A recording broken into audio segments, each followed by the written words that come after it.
Quelqu'un peut dire, j'ai travaillé toute une année maintenant. Durant cette période, je me suis senti presque vide intérieurement. J'ai très faim et j'aspire à trouver un endroit pour un renouvellement spirituel.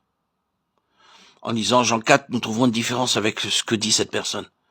Le Seigneur Jésus, fatigué du voyage, était assis au puits de Jacob.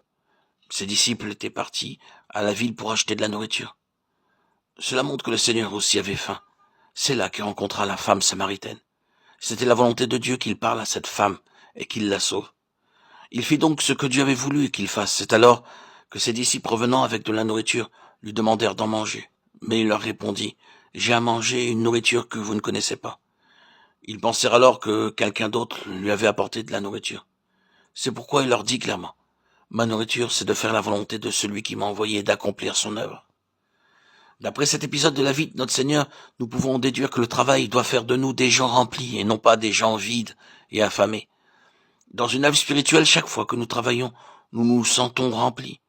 Si la faim se manifeste après le travail, c'est quelque chose ne va pas.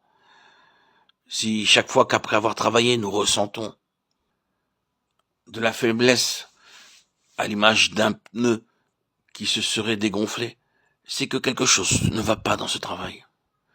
Car si nous marchons selon la volonté de Dieu et non pas par nous-mêmes, nous ne nous sentirons pas dégonflés, mais fortifiés. Bien souvent, nous accomplissons un travail, non pas parce que nous en sommes convaincus par le Seigneur, mais parce que, de toute évidence, le besoin est grand et que la demande se fait pressante.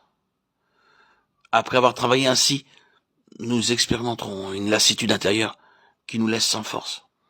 Pourquoi ? Parce que quelque chose ne va pas entre nous et le Seigneur. Tout travail hors de la volonté de Dieu produit en nous un sentiment d'insatisfaction et de faim. C'est pourquoi nous devons faire la volonté de Dieu pour être satisfaits. Il nous faut réaliser que ni les retraites spirituelles, ni l'enseignement de la Bible ne peuvent être notre nourriture. Seul Christ peut l'être.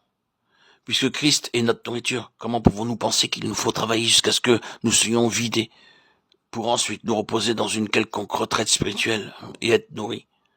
Comment pouvons-nous parler jusqu'à l'épuisement et essayer ensuite de recevoir quelques nouveaux enseignements pour satisfaire notre besoin? Que nous soyons occupés ou non, il faut que chaque fois que nous nous levons pour parler pour Christ, nous soyons si pleins de la parole et fortifiés intérieurement que non seulement ceux qui écoutent soient nourris, mais ceux qui parlent soient aussi rassasiés. Car c'est le Seigneur lui-même qui œuvre en nous. En ayant rencontré le Seigneur, nous ne nous sentirons pas vides mais remplis en terminant notre travail. Nous nous trompons si nous considérons le repos, l'écoute d'un bon message ou la participation à une retraite spirituelle comme le moyen d'être rempli. Nous obtenons de la nourriture spirituelle en permettant au Seigneur de travailler à travers nous pour accomplir tout ce qu'il désire faire. Le Seigneur qui demeure en nous permet de toucher sa vie, et c'est là seulement ce qui peut nous remplir intérieurement.